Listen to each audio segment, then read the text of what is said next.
Olá pessoal, boa noite. Nós estamos aqui com mais uma aula virtual, esta destinada aos alunos do segundo ano, etapa 2 de Física do SESI Dona Aninha Arruda. E a gente vai fazer a parte introdutória desta aula para que possamos compreender um pouco mais sobre o que a etapa 2, né, referente ao segundo ano, o que é que ela coloca para a gente, tá? Como os nossos próximos desafios, tá certo? Bom, o que a gente vai pegar como referência? O que a gente precisa saber destes capítulos? Como nós vamos entender, né? O que tem diferente do primeiro para o segundo ano, os capítulos, as leituras do capítulo, as videoaulas e a realização das atividades. Então vamos lá? Então, pessoal, voltando ao nosso módulo, a etapa 2 ela é composta de 4 capítulos. Diferente da etapa 1, onde tínhamos 3 capítulos, na etapa 2 nós vamos ter 4 capítulos. E estes capítulos, eles vão abordar os temas as quais a gente está começando a ver, tá? Capítulo 2, luzes, câmera e ação. O capítulo 4, estava escrito nas estrelas. O capítulo 7, contudo ela se move. E o capítulo 10, a todo vapor. Então, diferente da primeira etapa, né, o que a gente chama convencionalmente de primeiro ano,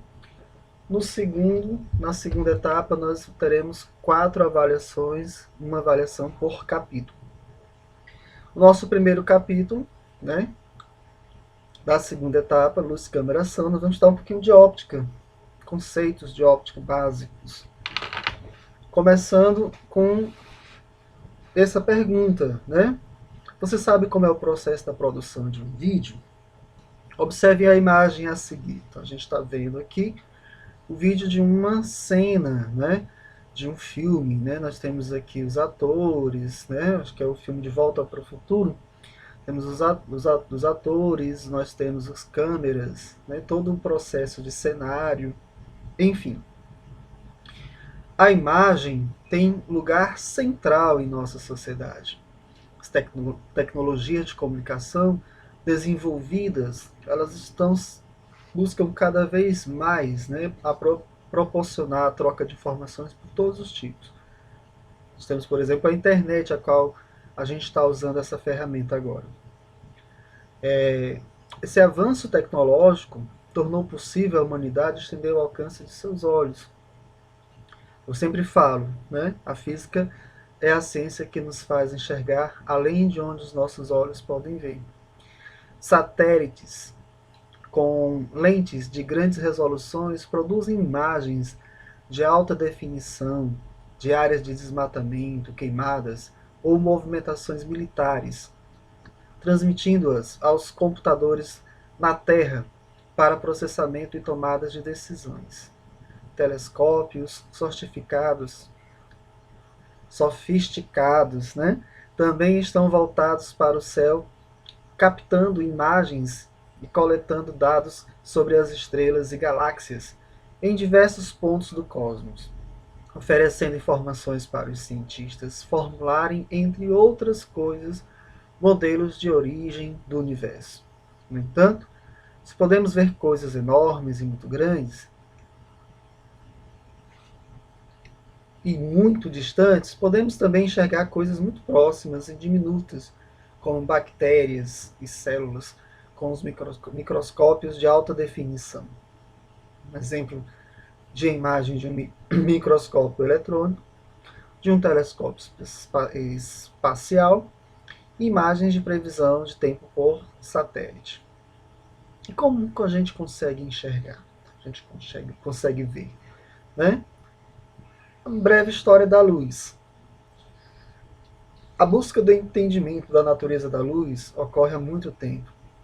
Para certos pensadores gregos antigos, a luz seria formada por partículas pequenas que se desprenderiam da superfície de objetos em todas as direções, penetrando em nossos olhos numa linha reta, possibilitando a visão. As partículas da luz, nessa concepção, seriam miniaturas do objeto visto. Já outro grupo de pensadores gregos, antigos por sua vez, diria que em cada pessoa existia um fogo interior, que pelos olhos emitiria raios luminosos até que os objetos que depois eles atingiriam os objetos e depois retornavam para os olhos, provocando assim a visão. A imagem dos objetos seria capturada por nossos olhos como tentáculos de um povo. Está mais para um filme de ficção científica, né? O X-Men, né? Aquele personagem que lança raios, né, de luz pelos olhos. E nós temos aqui duas opções, né, duas teorias, como os povos gregos imaginavam como a luz era formada. Isso não quer dizer que eles estavam errados 100%. Era o conhecimento que eles tinham e a interpretação que eles faziam desses fenômenos naturais. Algum tempo depois, né, alguns fenômenos ópticos eram bem mais explicados por um ou por outros desses modelos antigos. Entretanto, a ideia que temos hoje sobre a natureza da luz teve a sua origem nos estudos dos filósofos árabes entre os séculos entre os séculos 8 e 10. Eles perceberam que os olhos enxergavam os objetos de maneiras diferentes, mais escuros ou mais claros, com cores diferentes, além de outros detalhes, dependendo da fonte luminosa, se era uma vela, um sol, uma fogueira.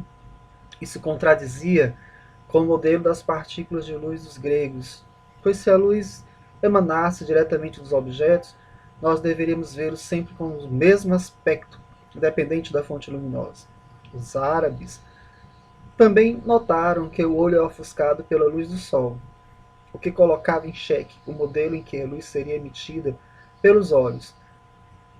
Chegaria à conclusão de que a luz deveria ter uma existência própria, tendo sua origem fora do olho. A luz seria formada por raios que viriam de uma fonte luminosa direto para os nossos olhos, ou então atingiriam os objetos, sendo desviada em todas as direções, para depois ser percebida pelos olhos.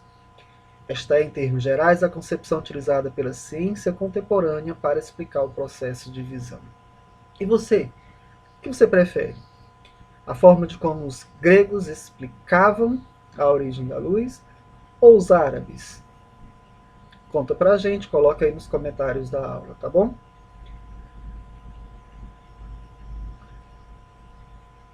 Atualmente, sabemos que a luz visível é uma onda eletromagnética que se propaga a uma velocidade de 300 mil km por segundo. Isso é muita coisa. Transportando energia sem transportar matéria. Veja, onda eletromagnética. Nós estamos isso no capítulo anterior. Somente quando esta onda eletromagnética interage com a matéria que conseguimos estudar suas propriedades. Dessa forma, os receptores de luz podem ser pensados como dispositivos ou situações em que a energia luminosa, no caso a luz, é convertida em outro tipo de energia. Já as fontes de luz podem ser entendidas como aquelas que transformam outras formas de energia em energia luminosa, como o faz a lâmpada a transformar energia elétrica em luz e calor. Se você pegar numa lâmpada, ela vai estar quente, aquecida, né? Somente aquelas lâmpadas antigas, vermelhinhas, se você pegar nela, queima logo sua mão. Os projetores ou refletores de luz são dispositivos ou situações que refletem ou refratam uma luz, como ocorre na superfície da água, que refrata, ou seja, deixa passar parte da luz incidente, como num vidro transparente, mas também reflete outra parte dessa luz como um espelho. Nós lemos aqui algumas das características da luz. No entanto, é importante a gente compreender as fontes de luz, né? Uma lâmpada é uma fonte de luz? Sim, né? Uma lâmpada é uma fonte de luz. No entanto, uma fonte de luz, se ela estiver ligada. acesa, né? Uma vela é uma fonte de luz? Sim, uma vela apagada não vai servir de nada. Imagina uma vela apagada num quarto escuro. Você não vai conseguir enxergar onde ela está quando você entra, a não ser que você já saiba a localização dela. Então, a vela precisa estar dizendo lá no texto, uma vela acesa. Sim, é uma fonte de luz. Se estiver falando apenas que uma vela é uma fonte de luz, não estiver completando a frase, então não pode ser considerada uma fonte de luz. As fontes de luz podem ser consideradas fontes primárias ou fontes secundárias. Que são isso? Aquelas primárias, elas têm luz própria. Sol, né? Nossa principal fonte de luz. A Lua reflete a luz do Sol. Então, enquanto o Sol possui luz própria, é uma fonte primária. A Lua não tem luz própria, é uma fonte secundária. E a lâmpada é uma fonte primária ou secundária?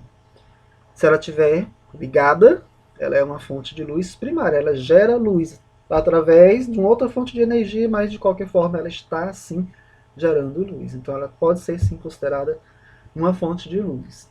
E as paredes do quarto, do local que você está, elas refletem esses raios de luz para a gente. E aí as paredes são fontes de luz secundárias, elas refletem um espelho, um objeto qualquer que você tenha na sua sala. E o nosso receptor principal de luz é quem? Nosso olho humano, que é o objetivo principal da nossa aula de hoje. Os olhos são excelentes exemplos de receptores de luz.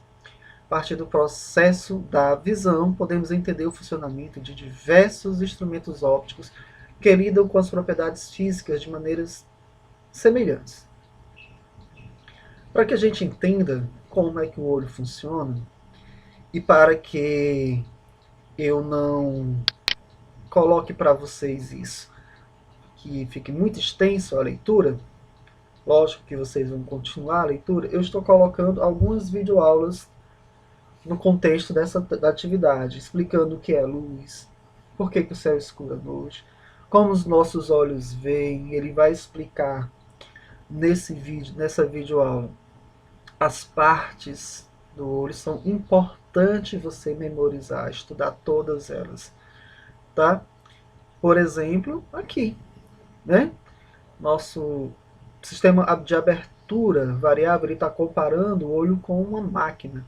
A pupila e a íris, o humor agudo, o que é isso? As lentes, que seriam as lentes do olho, córnea cristalina. Seria o sistema de registro da imagem do olho, que numa câmera, num celular é o cartão, é a memória, é o nervo, né? A retina e o nervo óptico, tá? E aí ele vai explicar função por função de cada uma delas. Ele vai dizer o cristalino é uma lente que se deforma de acordo com a incidência da luz, né? Vai explicar, olha aqui, ó, a íris é formada por uma camada de músculos pigmentados que dão a cor dos olhos. Então é por causa da íris que a gente vai ter o olho castanho, temos os olhos verdes, os olhos azuis e por aí vai. Tá? Vai falando as suas funções, cada uma. E aqui do lado, algumas doenças, no caso está destacada a catarata, algumas doenças do sistema da visão, né? Então destaca a catarata, que é uma doença silenciosa e progressiva, em que o cristalino vai ficando cada vez mais opaco, podendo ocasionar perca da visão. Com muitas pessoas idosas, mas também pode ser causada por infecções ou por doenças como a diabetes. A pessoa que sofre da catarata não consegue enxergar com nitidez e precisa ser operada. Por isso é recomendado visitar um oftalmologista pelo menos uma vez ao ano. Então nós temos outros tipos de doença, como a miopia, o astigmatismo, né, a hipermetropia, que vão ser abordadas mais à frente aqui no estudo desse capítulo. Depois nós vamos entender como é que funciona uma câmera escura. Né? Ele mostra o processo, a montagem. Tem um videozinho mostrando para vocês o funcionamento da câmera escura. Tá? E também da máquina fotográfica. Mas aqui explicando o processo da máquina, quais são as funções de cada parte de uma máquina fotográfica e para que serve. Essa aqui é uma atividade que é fundamental vocês realizarem. Tá? Compare a estrutura dos olhos com a parte da câmera escura e da máquina fotográfica, completando a tabela. Por exemplo, focalizar a imagem. No olho humano, quem é responsável por focalizar a imagem? É o sistema de lentes, no caso a retina, o nervo óptico, é as pálpebras. O que é responsável no olho humano? Na câmera escura, como é que você consegue focalizar a imagem? Tem algum botão para fazer isso? O que é que você faz? E na máquina fotográfica? Tem o quê? Tem alguma membrana? Tem algum instrumento? Né? Tem alguma parte específica da máquina fotográfica que focaliza a imagem? São as lentes? Tem retina? Tem humor agoso na máquina fotográfica? Enfim, é um comparativo. Tá? Então você completa isso daqui, estuda esse gráfico que é fundamental. E um desafio. Robert Williams, George Williams, né, foi um escritor inglês, pioneiro da ficção científica, escreveu O Homem Invisível. Escuta a possibilidade de uma personagem invisível enxergar. É possível que o Homem Invisível enxergue ou ele era cego? Ou apenas na ficção científica que ele vai enxergar? Vamos fazer essas atividades. Além dessas atividades, já se encontra disponível no material estas tarefinhas aqui, né? Destaque algumas tecnologias e descobertas científicas que estão relacionadas ao uso da óptica e da física no cotidiano das pessoas. Qual a velocidade da luz no vácuo? Essas perguntas, todas as respostas estão no texto e nos vídeos que compõem essa aula. Escreva a sequência do aspecto luminoso de acordo com suas respectivas velocidades. As partes do olho para você relacionar, as doenças que identificamos na visão.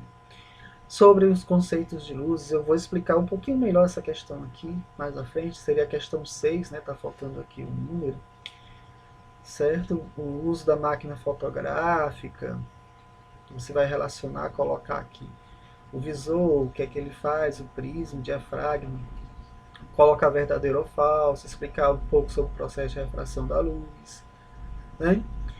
A cor dos olhos se deve à pigmentação de quem? Da rotina, da córnea, da íris, da pupila. A gente leu, eu até destaquei, né? Bem aqui, deixa eu voltar aqui. Olha só, vamos voltar aqui. Ó. A íris é formada por uma camada de músculo pigmentado que dão a cor aos olhos. Então, essa resposta aqui é a íris, né? Você vai marcar aqui a íris, letra C.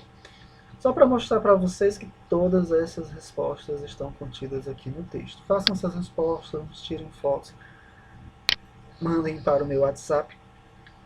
Depois eu vou dar a solução dessas questões e disponibilizar a continuidade das explicações. Vamos falar sobre as propriedades da câmera, da visão, da óptica. Vamos fazer alguns cálculos, tá? Vamos entender mais sobre a óptica geométrica, como, por exemplo, a refração, dispersão da luz. Nós estamos apenas iniciando o capítulo. Qualquer coisa, façam os comentários. Vocês sabem como fazer os comentários. Como é que a gente faz os comentários? Lá na sala virtual, você vem em mural. Né? Ou no próprio, por exemplo, capítulo 2. Se esse comentário for, você quer fazer um comentário sobre a etapa 2, capítulo 10. Quando você clica na aula, você tem as atividades, né? E você pode ir em comentar, tá? Bom, o pessoal tem que colocar aqui concluído para que apareça. Então você vai aqui em mural, né? Compartilha algo com a tua turma, você pode falar para mim, para o David, daqui a aluna perguntando, né? Ela fez um comentário, eu respondi o comentário dela, olha só. Ele perguntou, Mavanier, é um nome diferente, né? sou professor da noite, né? Eu respondi que sou professor do turno, se eu sou professor da tarde, sou professor do turno da noite, mas independente de ser professor da tarde ou da noite, você pode sim resolver as atividades e a gente está aqui para ajudar, tá bom? Independente que seja professor do turno da manhã, da tarde ou da noite. Aí você vem aqui, você coloca, aqui está aparecendo a minha fotinha, né? Mas vai aparecer o seu login, se você tem foto ou não. Você faz um comentário e aí com certeza a gente está respondendo, tirando dúvidas aqui sobre esse capítulo. E não esqueça, nós vamos ter mais atividades e mais material disponível ainda essa semana sobre a etapa 2, tá? Porque são 4 capítulos, é bastante material para a gente estar estudando aí. Grande abraço e até a próxima.